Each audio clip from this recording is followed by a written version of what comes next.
Abuja, there is chaos in the Republic of Togo. Now the question a lot of people are asking is Fa Nasingbe is the current president of Togo. Now he is the third son of the third president of Togo. Nasingbe Eyadema. Eyadema ruled Togo for 38 years, starting from 14th April 1967 until he died on 5th February 2005. And after his death, per the Constitution of Togo, the president of the National Assembly, and was the acting president of the country until the election of a new president. But shockingly, prior to even the death of Nasingbe Eyadema, in December 2002, Nasingbe Eyadema a constitutional amendment. Now, in that constitutional amendment, what happened is lower the minimum age for president in the Republic of Togo. At first, now answer now a president of Togo, you need to be 45 years. But in 2002, Nasingbe Eyadema that amendment as a son of about 35 years. And the motive for doing that was that he saw say ne health failino. At any point in time, obetumi ewu and na say obetumi resign. Na so resign, the next person or person obe replace no ne ba as that time na fe na okwa 35 years. He did that amendment, said the beya e be favor ne ba no. Now right after that, a year after that amendment, and our appointed ne ba no as the Minister for Equipment, Mines, Post and Telecommunication. Nanebano was sworn in as a minister.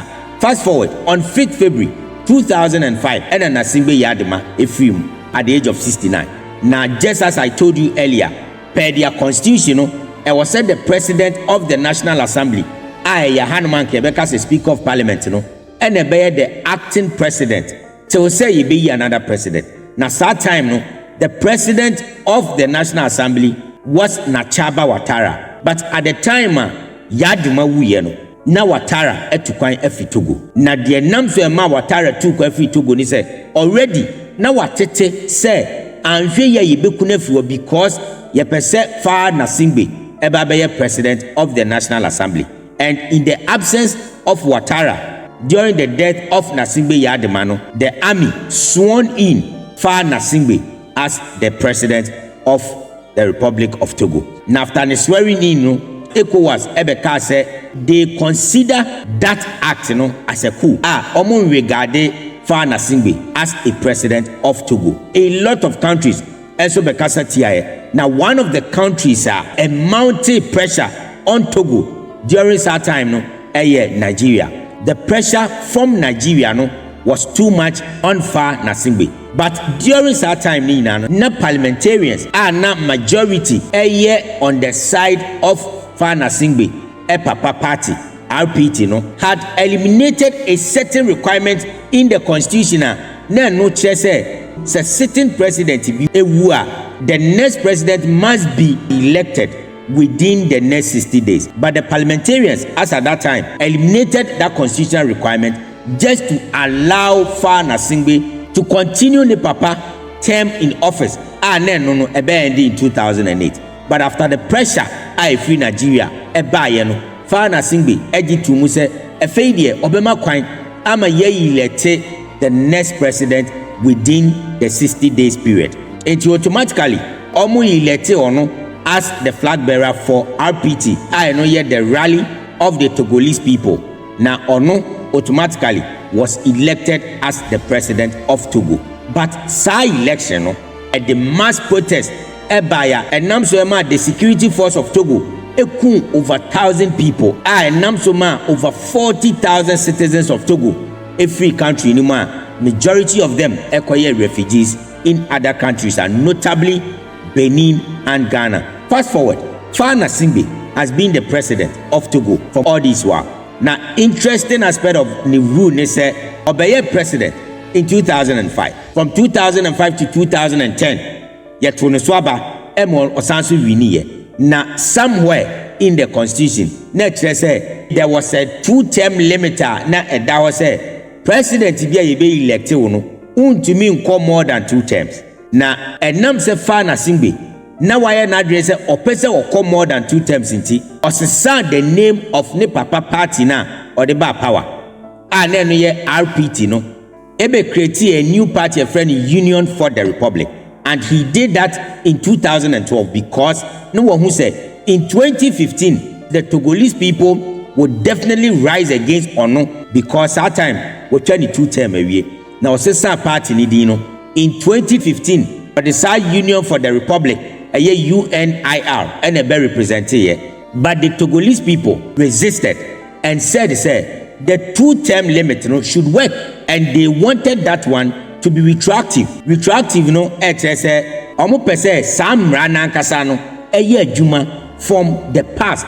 It says no Emma Kwame Fana Singbe me contested as the presidential candidate for the party now or TM. But Fana Singbe eji to say obema 2-term limit juma name no enya de be retroactive.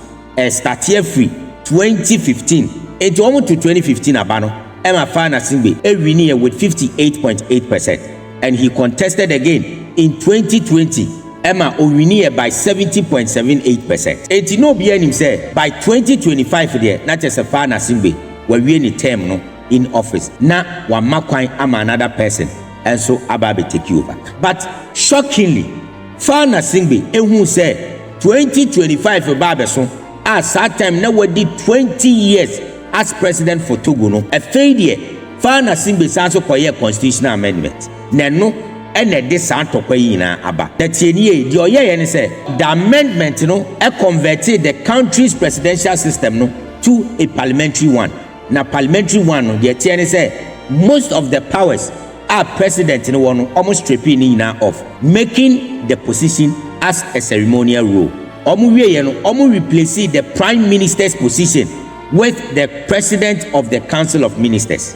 Now sub president of the council of ministers most of the powers almost stripped from the presidency omu di ni na be share.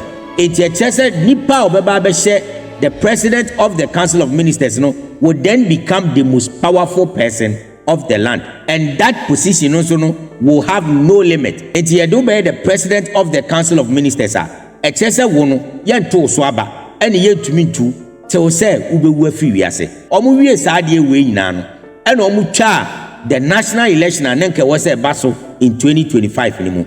Now omu name as the 5th Republic of Togo. NFA on 3rd May omu appointed Fana Singbe as the president of the Council of Ministers, and omu de Jean-Lucien Zevi as the first ceremonial president of Togo. And the Etienne said, though they have a ceremonial president, but then Nipankasa ube wuli Togo mano Fana Singbe, because he will be the most powerful person on the land. Intiano ene mranteneti enom se dabi. Togo mino o papa bedi su 38 years. Woswa ba bedi su 20 years, making it 58 years, and they will not allow this to continue because ekunyano enya hinie kunya.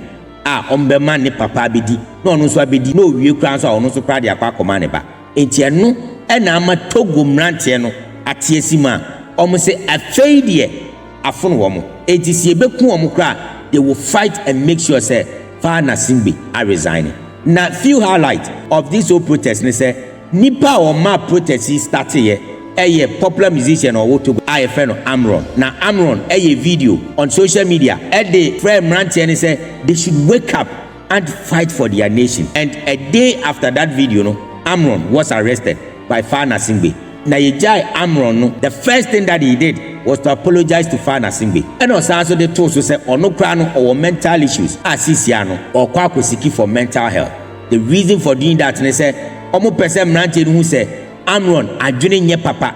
It is an adwene nye papa dia and same bi obekembia enye papa, but a mranche now knows better, and they've gotten to know all the evil ways that Fana Singbe person of Faso and the remaining president of Togo forever. Entiano and ama mranche omo agejina mu a boot for boot ekoso Togo. And they are also saying say now if they realize say ECOWAS is not even helping them, it is easy and almost person omo chi omo efi ECOWAS no mo joining Alliance for Sahel States. No obi anim say it was formed in 2023 by the junta leaders Burkina Faso, Mali and Niger. To all the people that wanted to know what exactly is happening in Togo, no, this is the reason why there is chaos in Togo. Now you see, there is something about African leaders.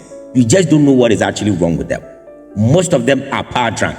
And it looks as if say, Obi betna kunyano so ompeso obi free. So looking at what Uganda is doing, Togo and other African countries, and Tokwa ekosu okumonoma esun chadano. Ni na ye because nipa baako person otena kunyano so forever. But a yano mu we fi say so obi ankun kra definitely one kasa obewu. And it is time our leaders take lessons from some of these things, because the youth are urbano omadwuma bi, and most of them are omadwun say bani say ubeku ompo. No money found, they are ready to sacrifice their life. And that is the new Africa. And it is what it is. I'll follow up and update you as and when. Now you see, if you're in love with this page, then don't just follow this page. Follow the Inspired by Citizen page on TikTok, because the ever cost beyond human comprehension. And you will never regret following that page on TikTok, my Facebook page, and the YouTube page. Share your thoughts with me in the comment section and follow the page for more. Mediana Citizen, Kojo Jr. God bless you.